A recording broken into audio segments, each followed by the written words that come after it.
الحمد لله نحمده ونستعينه ونستهديه ونعوذ بالله من شرور انفسنا ومن سيئات اعمالنا من يهد الله فلا مضل له ومن يضلل فلا هادي له ونشهد ان لا اله الا الله وحده لا شريك له ونشهد ان محمدا عبده ورسوله ارسله الله بالهدى ودين الحق ليظهره على الدين كله ولو كره المشركون وصلى الله تعالى على خلقه محمد وعلى اله وصحبه وبارك وسلم تسليما كثيرا اما بعد.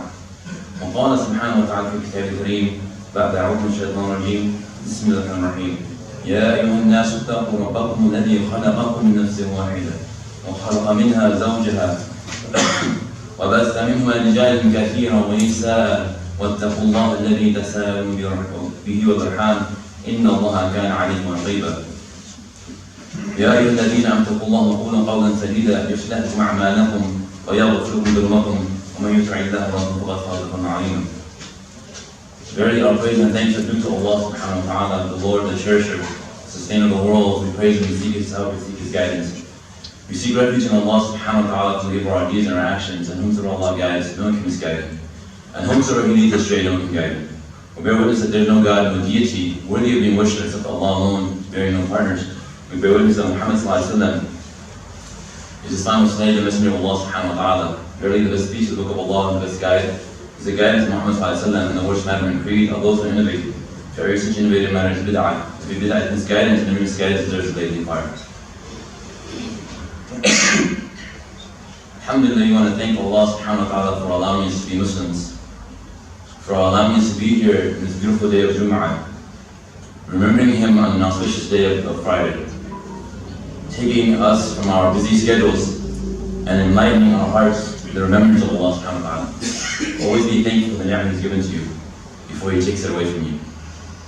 Today's khutbah is more or less a reminder for myself and all of us here about how harsh and how difficult a day will be, and we have to be prepared for this day. So the khutbah is titled, The 7 Under the Shade of Allah subhanahu wa ta'ala. The 7 Under the Shade of Allah subhanahu wa ta'ala.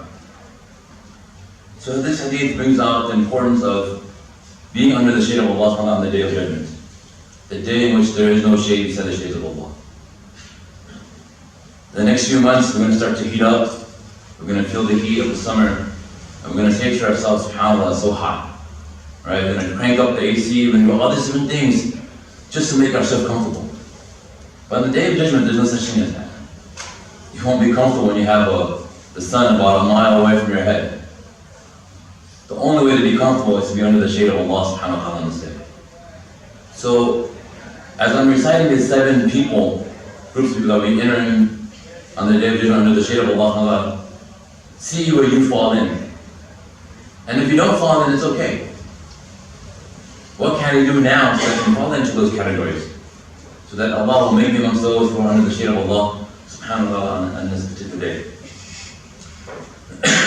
So the hadith of the Prophet he mentioned, he said, As-su'adaw fil akhirah, that the best ones are the fortunate ones on the day of judgment. عن أبي هريرة رضي الله عنه أن رسول الله صلى الله عليه وسلم قال 7 يظلهم الله في ظله يوم لا ظل إلا ظله إمام عادل وشاب نشأ في عبادة ربه ورجل قلبه معلق في المساجد ورجلان يتحابا في الله اجتمع عليه وتفرق عليه ورجل دعته امرأة ذات منصب وجمال فقال إني أخاف الله ورجل تصدق بصدقة فاخفاها حتى لا تعلم شماله ما تنفق يمينه ورجل ذكر الله خاليا ففادت عيناه. This beautiful hadith, he mentions 7 groups of people, types of people that will enter into the shade of Allah, be under the shade of Allah on the day of judgment where there will be no shade. So there are 7 whom Allah will shade in His shade on the day that there is no shade except His shade, a just ruler. Number 1, a just ruler. Number 2, I'm looking straight at you guys right now. A youth who grew up in the worship of Allah subhanahu wa ta'ala. A youth who grew up in the worship of Allah subhanahu wa ta'ala. The mighty, the majestic. A man whose heart is attached to the masjid. A man whose heart is attached to the masjid. Number 4, 2 men or 2 women who love each other for the sake of Allah and Allah alone. So they're meeting for that and departing for that as well. A man who was called by temptation, by the beauty and status of a woman, but he says, "Inni akhafu Allah." Verily I fear Allah subhanahu wa ta'ala. And a man who gives in charity and hides it such to the point that his left hand does not know what his right hand is giving. And a man who remembers Allah subhanahu wa ta'ala in private, so his eyes shed tears before Allah subhanahu wa ta'ala. So these are the group of 7 people that I'm talking about. You can slowly analyze yourself, analyze where do you fall in this category. Do I fall in all 7 of them? Do I fall in 3 or 4 or 5 or 1 or 2? Where do I fall? All you need is 1. If you're in 1 category, you're under the shade of Allah. Khalas. MashaAllah, more than merry. So in this beautiful hadith, the Prophet spoke about the small acts of worship. The small acts of worship which results to a huge result in the Day of Judgment. Something that is monumental in the Day of Judgment. Something we do now on earth that is simple, people can overlook it easily, but these simple things that you do in this dunya will be a major effect in the akhirah. So this minute, we might say that, what's the big deal? I won't be under the shade of Allah. So what? What's the big deal? Right? So let me put you a hadith so that we can familiarize ourselves with what the day is all about. So on the day of resurrection, the sun will draw so close to the people that there will be at a distance only 1 mile away. So imagine right now, going outside, you can see the sun above you. How many light years away it's above your head? And then it's hot. But imagine 1 mile. You know how far a mile is? If you go to like a mountain, you look down, you can see farther than a mile. Maybe 25 miles or 45 miles distance, depending on how high you go. So imagine a mile on top of your head. That sun is just dripping down on your head. What are you going to do? SubhanAllah. I can't even fathom that instant happening. SubhanAllah. So a mile away from your head, the people will be submerged in perspiration according to their deeds. So whatever you did in life that wasn't a big deal, on this day it will be a big deal. So you'll be submerged on this day from your sweat. You'll be sweating to the point that it states that some will be sweating up to their ankles. How can you sweat up to your ankle? If you hit the gym, if you sweat a little bit, at the most you get your hair wet, your shirt wet, and that's it. You're done. But imagine sweating to the point that you get up to your ankle. How is that even possible? SubhanAllah. And then it goes up. Some will sweat even so to their knees. Some to their waist. Some are drowning in their own sweat. SubhanAllah. It's amazing. And if this day isn't scary enough for us, I don't know what day it would be. You're dealing with the sun, but you're sweating and you're drowning yourself with your own sweat. SubhanAllah. This is serious business, brothers. We don't take anything, we take everything lightly. Wallah, we do. We wave everything away. Yeah, whatever, it is no big deal. Especially when you grow older, you don't want to fight anymore, you're like, forget it. Okay, whatever, you let it go. But this one thing you do not take lightly. You can't take this lightly. You gotta take this by the horn. You gotta grab it by the horn, you gotta say, I'm ready for this thing. Alright, you gotta take it for what it is. And it said to the point that while saying this, the Messenger of Allah ﷺ put his hand towards his mouth. It's unspeakable. Unimaginable.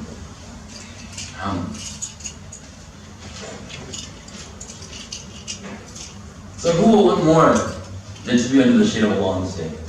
Who? You see this happening? It's happening. This event is going on. Wouldn't you want to be that guy or that person to be under the shade of Allah on this day? The best thing you can ever want. So again, I'm going to say this again so that it hits home. The 7 people. Just so that it resonates in our head on who these 7 people are. A just ruler. A youth who grows up in the worship of Allah. A man whose heart is attached to the masjid. 2 people who love one another for the sake of Allah. Someone who resists direct temptation from the opposite gender. A person who is completely selfless in charity. And a person who remembers Allah in private and sheds tears while doing so. So see, these 7 things we're going to break down the importance of these categories. What are our goals? What do we want to do to get to that point? The first one, a just ruler. Now this doesn't mean, just ruler only refers to the people in the government, people in the higher status. You could be a just ruler in your own home, who is ever in authority, who is ever in power. It could be a school, it could be a CEO, it could be anything. So if you have the ability to control over people and have authority over people, then you have responsibility. That is, it's referring to you as a just ruler. So in Islam, it emphasizes the importance of responsibility. So when you're the leader, people look up to you. And everything that you do, people will either emulate or follow what you're doing, or they will oppose you. But you are the leader, you're the one, the head of everything else. And it's important and it's wise that the leader amongst you are those who have taqwa, those who fear Allah. That no matter, because I have this power, I'm going to make sure that I use my power for the sake of Allah. You know, it's once reported that one of the Sahabis, one of the Khalifas, he would walk out in the middle of the night and he would hear a family crying at night. And he said, SubhanAllah, how could this be on my watch? That somebody is crying of hunger and I am the Khalifa. And I have no manner of authority. I will be held accountable on the day of judgment because of this action. So you are a man of authority. You have that presence. Rather, you have authority over people that are underneath you, your siblings, your parents, people who are that you're responsible for. You will be questioned on that day as well. So the first step is to develop the lesson that learning to be responsible when it comes to power. A lot of us misuse our power. When we have it, we know we can do it, we get away with everything, right? Because we can. I have it, I'm going to do it, whatever I want, that's the way I want. If it's my family member that's being affected by this law, this thing, I'm going to make sure I avoid it. If it's somebody else that I don't like, I don't care for, then so be it. Give them the full had, give them the full limitations of punishment. I don't care. So now Allah mentions it to us in the Quran. And before he said the concept of justice in Islam is very important. And it's something that Muslims, ruler and rule, must apply in all matters of their lives. Justice means what? To give each other the rights that he deserves. Whether Muslim or non-Muslims. Whether relatives or strangers, friend or enemy, it doesn't matter. Justice sees no color. It doesn't see any other background. Justice is what it is. You give it for what it is. So Allah reminds in the Quran, He says, وَلَا يَجْرِمَنَّكُمْ شَنَآنُ قَوْمٍ عَلَىٰ أَلَّا تَعْدِلُوا اعْدِلُوا هُوَ أَقْرَبُ لِلتَّقْوَىٰ وَاتَّقُوا اللَّهَ إِنَّ اللَّهَ خَبِيرٌ بِمَا تَعْمَلُونَ. And do not let hatred cause you to act unjustly. You know, it's said that when a person who is in a state of a qadi, a person who is a judge, that he should not judge when he's angry. When you're angry, you're irrational. You don't think straight. You're just, what am I angry? I'm just going to say it, and that's it. No. So a person in authority, when you're in that power, that position, and it's come down to you, calm down. Take a deep breath. Cool yourself off. Then go back and judge. Right? That is nearer to you in piety. So be just in all conditions, all affairs of our lives. Unfortunately, you know, we say this, but we don't really practice it. We say a lot of things, but we don't practice. So we have to put this into effect. And this is what Allah is talking about, having an Imam al-Adl, a just ruler. So the doers of justice will be thrown on the light of Allah, Allah's right hand. Those who are just in their ruling with their families and all over which they were given authority. So on this day when you are just, then Allah will raise you on this day. You'll have your place under the shade of Allah subhanahu wa ta'ala on this day. Number 2, a youth who grew up in the worship of Allah. You know, now every now and then you'll see kids, mashallah. You know, those who, the parents as well, parents who invest in their children, they'll send them to Islamic schools, or they'll just bring them to the masjid, and they're just inclined to the masjid. They're inclined to worship of Allah subhanahu wa ta'ala. Right?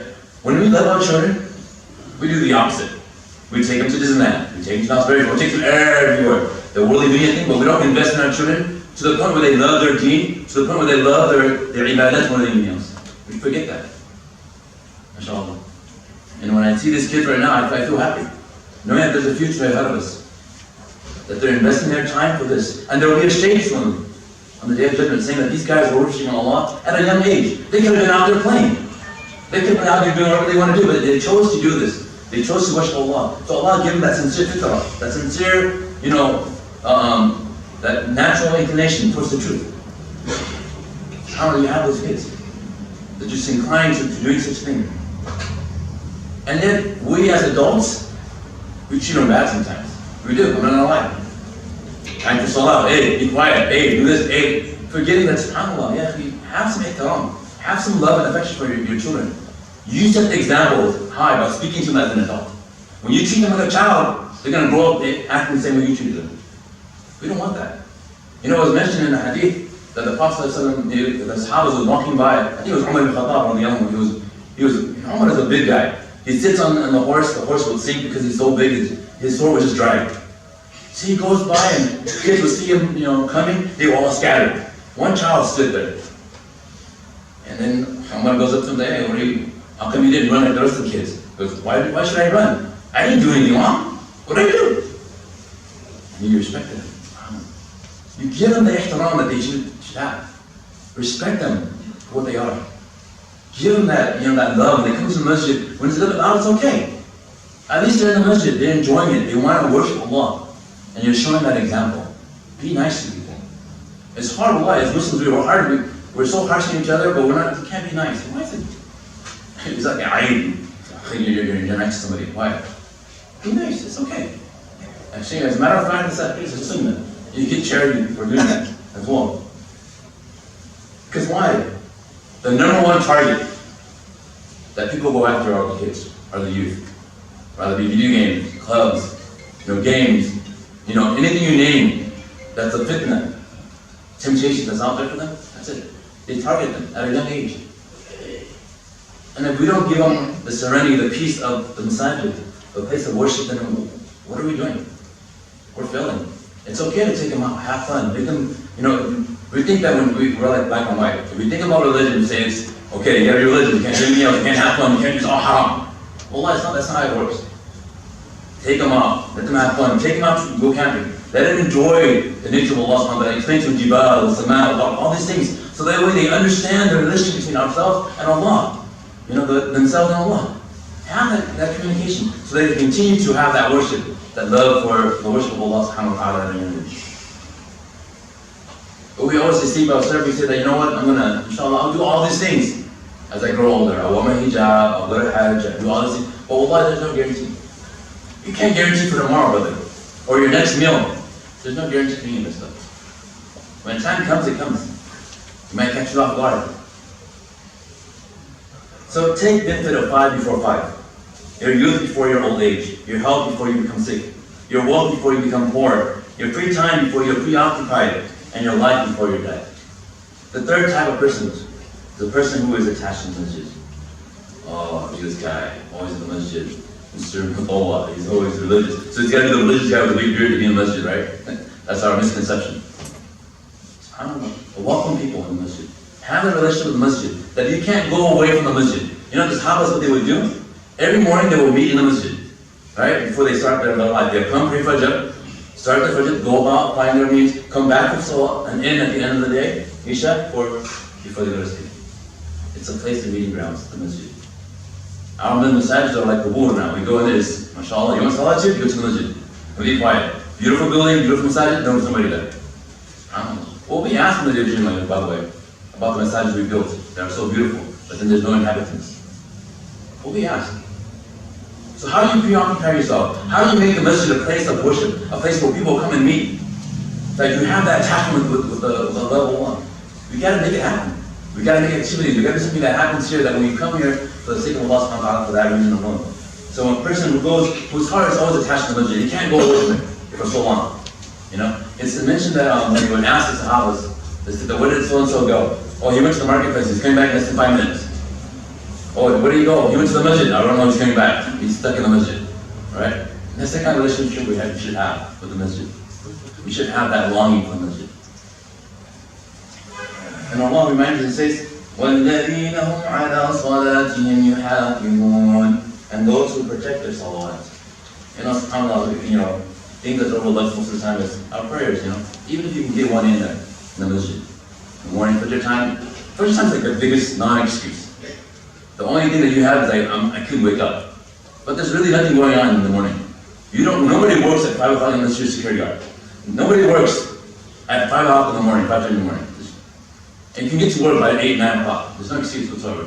So the masajid should be filled with inhabitants.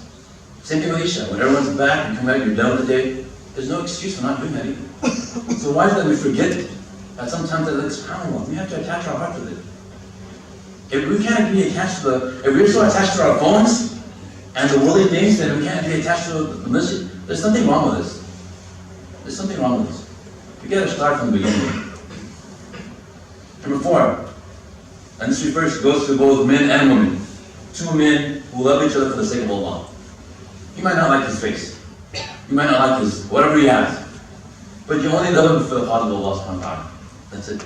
You know? You come to the masjid, you don't know who this guy is, you're loving each other for the cause of Allah. That's the highest of all. Creating that bond, that love. There's no hatred, there's no animosity, there's no jealousy. We just want to love each other. We want to feel that love. You know? Sometimes, people come in, they might look different than you. It's okay.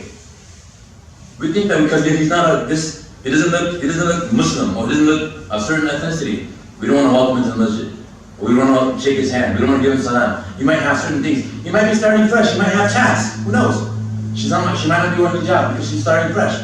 You don't know, you can't judge somebody. It's Allah to judge. We can't judge. And we do that a lot, wallahi. It's not on the side, it's not fair. It's not fair for those who want to start fresh. It's not fair, it really isn't fair. So we have to ask ourselves, how much do we love Allah? To the point that we don't judge others. Because if we judge others, Allah will certainly judges on the day of judgment. And we hope that Allah will be easy on us. Because we're so harsh. We have like the Muslim police where you got this under your pants is below your ankle, and you're not wearing a proper attire and so forth. So let it go. We have to bond. Come to common ground, love each other for the sake of Allah. You see your brother in the masjid or sister in the masjid, mashallah, show them that love and affection. And they want to be here. So it says in the hadith, فَمَنْ أَحَبَّ لِلَّهِ وَأَبَغْضَ لِلَّهِ وَمَنَعَ لِلَّهِ فَقَدْ اسْتَكْمَلَ الْإِيمَانِ. He said that whoever loves Allah and gets angry for Allah, stops for Allah, has indeed completed his faith.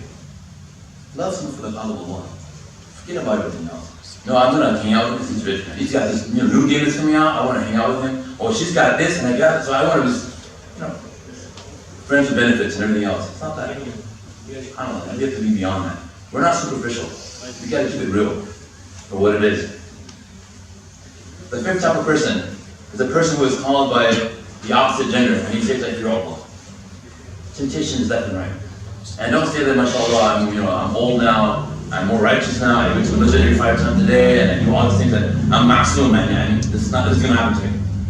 It happens to everyone. The strongest among us, the weakest among us, it happens to everyone. Right? But how do you control your heart? We know the beautiful story of Yusuf and everything else. These are examples for us to live by. It's not ancient stories that we say, it doesn't happen now. It does happen now.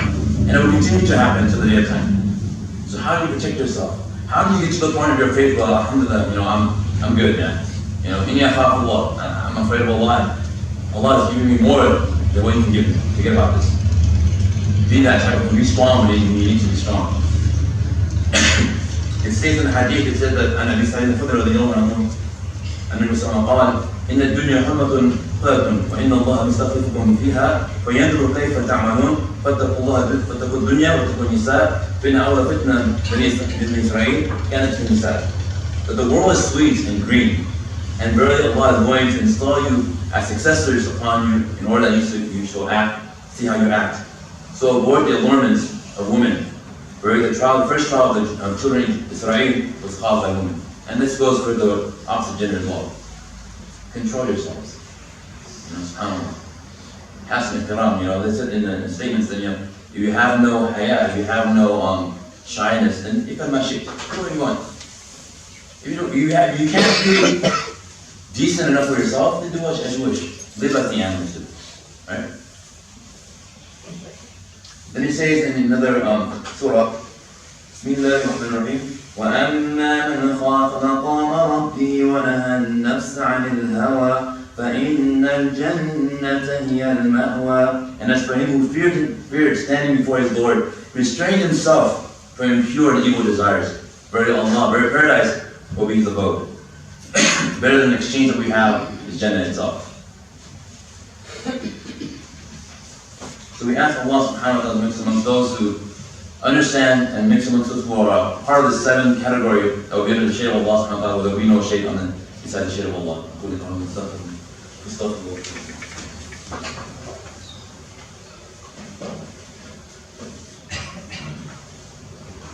Alhamdulillah Rabbil Alameen. As-salatu was-salamu ala ashrafil anbiya'i wal mursalin Sayyidina Muhammad wa ala alihi wa sahbihi. So to wrap things up, we have 2 more to go. The 6th person is a man who gives in charity to the extent that his left hand does not know what his right hand is giving. You give it sincerely, brothers. When you want to give for the cause of Allah. You don't need to boast about it. You don't get anything out of it. Allah will give you more than what you give to the news. You know? And nowadays, sometimes we have the misconception where we do encourage other people to donate and do good things, you know? But at the same time, it's not to the point where I just want to boast and show off what I've done, right? Because of me, this message is standing today. Because of me, so-and-so is. Forget about because of you. Forget about the I part, whatever you've done. Forget about all that stuff. It's about them. It's about society. It's about the community. It's about everybody else before you. Forget about all that stuff. When you lower yourself before the humans, Allah will raise you amongst the angels. He will raise you amongst the angels. Remember that.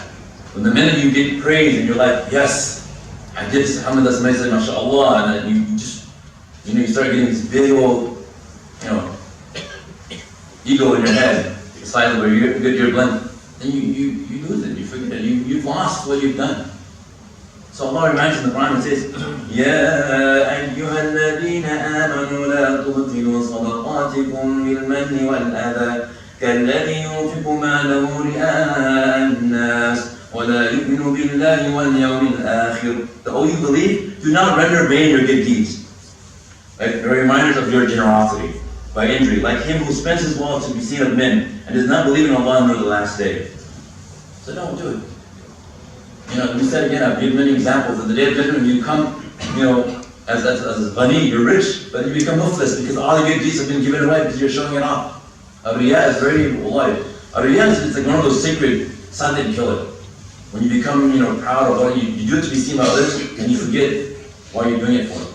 And I'm going to remind you guys of myself as well, that the more times you do something, an action you do, check your intentions before your intentions. Before you wanted to do the action, check it. In the middle of your intentions, in the middle of your actions, check your intentions again. At the end of your actions, check your intention that I'm doing this for Allah. That's it. I don't want anything else from this dude. I don't want anything. I don't care for it. I want the next life. He's going to give me more than what this dude can give me. Last but not least, is a man who remembers Allah in private and sheds tears. Shed tears. Dude, that's for a wuss. You're a sissy. You're crying. Why do you cry? You're a man, you don't cry. Why should you cry? Tears are natural, feelings that comes out from our life. When we're happy, we cry. When we're sad, we cry. When we fear Allah, we cry. It's an emotion that's inside our body that we can't control. And if you have the awe and the love and the affection of Allah, then it should come down your heart, from your eyes, saying that I fear Allah, I love Allah so much so that it affects me. And that teardrop that comes from your face will protect you in the day of judgment. It will protect you in the shade in which there is no shade. We ask Allah subhanahu wa ta'ala to make amongst those who understand our deen and to practice it, inshallah, to the rest of the living, inshallah. Inna Allah ya'muru bil-ihsani wa ita'i dhil qurba wa yanha 'anil fahsha'i wal munkari wa ya'muru bil 'adli wal ihsani. Rabbana atina fid dunya hasanah wa fil akhirati hasanah wa qina adhaban nar. Rabbana zalamna anfusana wa in lam taghfir lana wa tarhamna lanakunanna minal khasirin. Subhana rabbika rabbil izzati amma yasifun wa salamun ala al-mursalin.